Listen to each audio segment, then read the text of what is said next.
Mano, eu vou te dar uma dica aqui muito importante sobre massas de ar do Brasil. A primeira coisa que você tem que saber é que você não tem que sair decorando tudo. Por quê? Porque quando você decora o assunto, você não tem a possibilidade de fazer associações simples que vão te dificultar muitas das vezes na hora que você precisa fazer uma análise sobre as características climáticas de determinada área. Então, quando a pessoa decora, muitas das vezes você observa as perguntas sobre massas de ar do Brasil, a galera respondendo: ah, é quente e úmida, é quente e seca, quente e fria. Pô, mano, quente e fria, cara. Bom, cara, pra você não cometer essa gafe, pra você não dar esse mole, vem aqui comigo que eu vou falar um pouquinho pra você sobre as massas de ar e como elas vão ser atuantes no Brasil. Mas primeiro, o que são massas de ar? Massas de ar serão grandes corpos atmosféricos que têm a sua própria característica de temperatura, pressão e também umidade. E dessa forma, todas essas características serão adquiridas nas suas áreas de origem e vão impactar nas suas áreas de destino. As massas de ar, elas atuarão como um fator climático, ou seja, é aquilo que vai interferir na composição do clima de determinada área.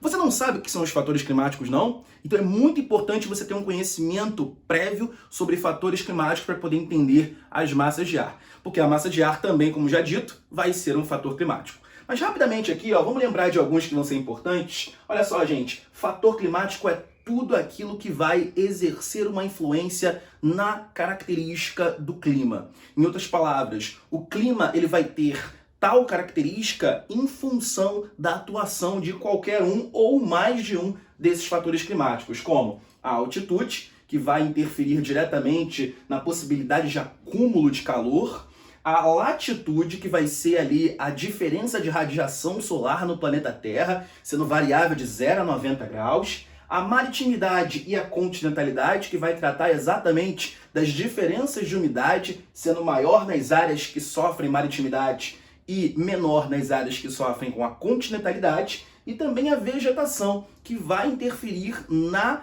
também característica de uma área em relação à umidade, perfeito? Então, esses fatores climáticos não estão todos aqui, mas eles são de extrema importância para que você compreenda também as características das massas de ar, perfeito? Tranquilidade. Olha aqui o Brasil, gente. O Brasil ele vai receber a atuação aqui de 5 massas de ar. E é importante você perceber que, no Brasil, a predominância das massas de ar são aquelas que têm características quentes, uma vez que o Brasil vai se localizar em baixas latitudes. Entretanto, a gente não pode deixar de falar que esses deslocamentos de grandes corpos de ar pela superfície, eles vão proporcionar a chegada também de massas que não são quentes aqui no território. E aí nós vamos perceber que uma vai ter um caso bem específico, perfeito? Então, falar de massas de ar no Brasil, você tem que lembrar que são 5 e que elas são importantes para que você entenda a dinâmica climática do território brasileiro. Outro ponto importante, pessoal, é você também saber a área de formação de todas essas massas. Então, coloquei aqui a área de formação, ou seja, aonde elas vão se originar, e a partir daí ela vai ter a sua característica própria, e também a sua área de atuação, ou seja, aonde será predominantemente a área de atuação, em qual região, em qual área, e qual impacto ela vai causar no clima dessa região. Tranquilo até aí, né? Você está gostando, você está conseguindo entender, não precisa decorar, você vem aqui para você conseguir pescar essa ideia que é muito boa. Beleza, pessoal, vamos começar aqui pela Massa Equatorial Atlântica, olha só, a MEA, beleza? A sigla, Massa Equatorial Atlântica, perceba, ela é uma massa que vai ser originada aqui, ó, na área do ciclone de Açores, no Atlântico Norte. Perceba aonde ela está atuando, gente. Ela está atuando muito aqui, ó, no litoral do Nordeste, nessa porção mais a norte da região Nordeste, e também no litoral da região Norte, perfeito? Nos estados ali do Pará e também do Amapá. Essa massa, gente, ela está próxima das imediações do Equador. E você sabe que quanto menor for a sua latitude, maior será a sua temperatura. Dessa forma, olha aqui o fator climático interessante que é a latitude atuando para ajudar a gente a entender a característica dessa massa. Essa massa equatorial atlântica, ela será uma massa muito quente, pois se origina em baixas latitudes, perfeito? Então você tem que perceber essa lógica para você conseguir entender a característica dela. Perceba também que essa massa, ela vai estar aqui, ó, no Oceano Atlântico, ela vai começar ali a pegar suas características na origem no Oceano Atlântico. Logo, ela é uma massa úmida. E é uma massa úmida em função de um outro fator climático aqui, que vai ser aqui, ó, a maritimidade, mano. Ou seja, essa massa ela vai ser quente e úmida em função dos fatores climáticos, latitude ou baixas latitudes e maritimidade, exatamente que vão contribuir para essa característica. Beleza? Então você viu a característica dela, ser quente e úmida, você viu a área de formação dela e você viu aonde ela atua. Tá ficando fácil para tu? Não tá não? Então vamos fazer ficar mais fácil ainda. Olha só. MTA, massa tropical atlântica, pessoal. Olha só. Ela vai ter a sua área de formação no anticiclone de Santa Helena. Professor, ciclone, anticiclone, o que significa isso? Quando eu falo áreas ciclônicas, pessoal, ciclonais, melhor dizendo, são áreas de baixa pressão, ou seja, essas áreas que estão próximas das imediações da linha do Equador. E quando eu digo que uma área anticiclonal, eu digo que essa área está na mediação dos trópicos, perfeito? E você percebe que essa MTA vai ter esse nome, massa tropical, na imediação do trópico de Capricórnio, perfeito? Olha só, gente, anticiclone de Santa Helena no Atlântico Sul, perfeito? Característica dessa massa, gente, olha só. Ela é uma massa que vai estar nas imediações dos trópicos, logo ela vai ser quente, zona intertropical, e ela vai ser uma massa atlântica, logo ela será uma massa úmida. Isso porque, novamente, aqui, ó, a ação da maritimidade. Então temos aí essa característica de ela também ser quente e ela também ser úmida.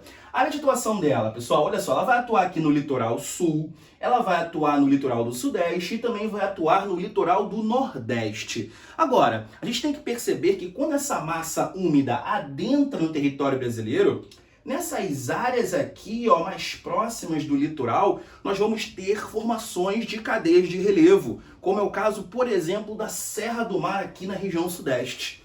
Essa massa, ao entrar em contato com a Serra do Mar, ela vai ter que fazer um movimento ascensional e, consequentemente, isso vai provocar chuvas, que nós vamos defini-la como chuvas orográficas ou chuvas de relevo, perfeito?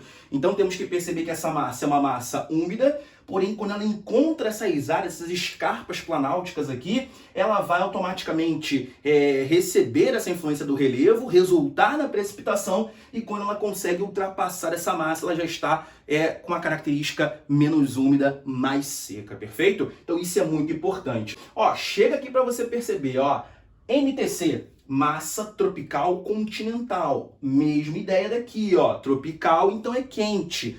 Continental, agora olha só, ela vai sofrer com esse fator climático, continentalidade. Logo, ela será uma massa seca. Guarda essa ideia, é a única massa seca que vai atuar no território brasileiro, a MTC, tropical continental. Área de formação dela, depressão do Chaco no Paraguai, tranquilo? É uma área que não vai ter ali muita umidade naturalmente. A umidade dali ela é bem baixinha, então ela vai representar-se por ser uma massa seca em função disso. Área de atuação, gente, sobretudo, principalmente aqui no interior da região centro-oeste, perfeito? E também no interior da região sul. Beleza, tranquilo. Essa massa daqui é uma massa seca, ela não vai ter tanto impacto assim no nosso território. Então vamos pular para uma próxima. MEC, ou também chamada de massa equatorial continental. Perceba, ela também é uma massa equatorial, então está em baixas latitudes. Característica dela, quente. Perfeito? Continental, ela tem a influência ali da continentalidade. Entretanto, essa massa ela vai estar localizada na maior bacia hidrográfica do mundo, a bacia amazônica. E também a gente vai ter a floresta amazônica, a floresta equatorial naquela área, o que vai proporcionar pela vegetação uma grande emissão de umidade na nossa atmosfera.